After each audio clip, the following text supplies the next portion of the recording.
Hydel power జనరేషన్లో మనం స్వయం ప్రతిపత్తిని కోల్పోతాం. ఇవాళ మనకేముంది, శ్రీశైలం లెఫ్ట్ బ్యాంక్ కెనాలు మన కంట్రోల్లో ఉంది, శ్రీశైలం లెఫ్ట్ పవర్ స్టేషన్ మన కంట్రోల్లో ఉంది. మనం ఎప్పుడు కావాలంటే అప్పుడు పీక్ అవర్స్లో ఇలా హైడల్ పవర్ జనరేట్ చేసుకుంటున్నాం.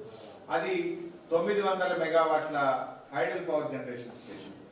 సో అది ఉండడం వల్ల మనకి ఎంత కంఫర్ట్ వచ్చిందంటే ఎప్పుడంటే అప్పుడు పీక్ అవర్స్లో ఉదయం పూట సాయంత్రం పూట హైడల్ పవర్ జనరేట్ చేస్తుంది. నార్మల్గా ఏమైతుంది బైసా, కరెంట్ ఒకవేళ థర్మల్ పవర్ ఉత్పత్తి చేయాలంటే 10 గంటల సమయం పడుతుంది, 10 hours టైం పడుతుంది. Of course I will explain the detail.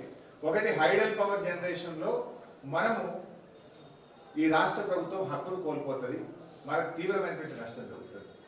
రెండవది సాగర్ ఆయకట్టు దెబ్బతినేటువంటి అవకాశం ఉంటుంది.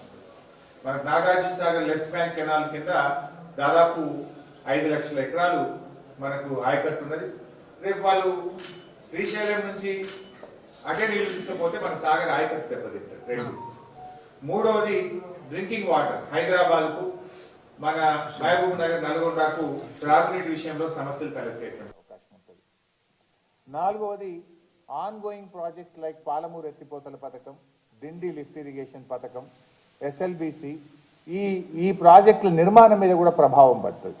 ఇప్పుడు ఏమంటున్నారు వాళ్ళంటే ఆ రూల్స్లో వాళ్ళు కేఆర్ఎంబి రూల్స్ ఏం పెట్టిందంటే, మీరు ఈ ప్రాజెక్టులు ముందుకు పోవాలంటే ముందు కేఆర్ఎంబికి పర్మిషన్ తీసుకోండి, సెంట్రల్ వాటర్ కమిషన్ పర్మిషన్ తీసుకోండి, అపెక్స్ కమిటీ పర్మిషన్ కూడా తీసుకున్నాకనే ఈ ప్రాజెక్టులు మీరు పూర్తి చేయొచ్చు, ఈ ప్రాజెక్టుల నుంచి నీళ్లను వాడుకోవచ్చు అంటున్నారు.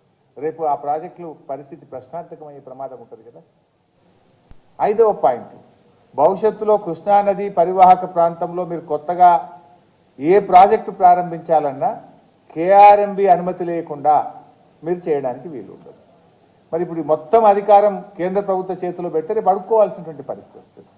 మన రక్షణలు ఒకవైపు చూడకుండా, మన హక్కులను ఒకవైపు చూడకుండా మీరు అసలు ఢిల్లీకి పోయింది ఆయన ఎట్లా ఒప్పుకొని వచ్చింది మాకు అర్థమవుతలేదు. ఇది నాకైతే ఆశ్చర్యంగా ఉన్నది. మీరు పత్రికల్లో చూస్తే జగన్ విజయం సాధించి ఉండని, వీళ్ళు ఒప్పుకొని వచ్చిందని, వారం రోజుల లోపలనే ఇవన్నీ పోతున్నాయని ఇలా కథనాలు వస్తూ ఉంటే మొన్న వచ్చినాయి ఇవన్నీ. నిన్న ఎవరైనా ఖండిస్తారేమో, ప్రభుత్వం నుంచి అఫీషియల్ స్టేట్మెంట్ ఇస్తారేమో అని చూసిన, ఎవరు మాట్లాడటలేదు.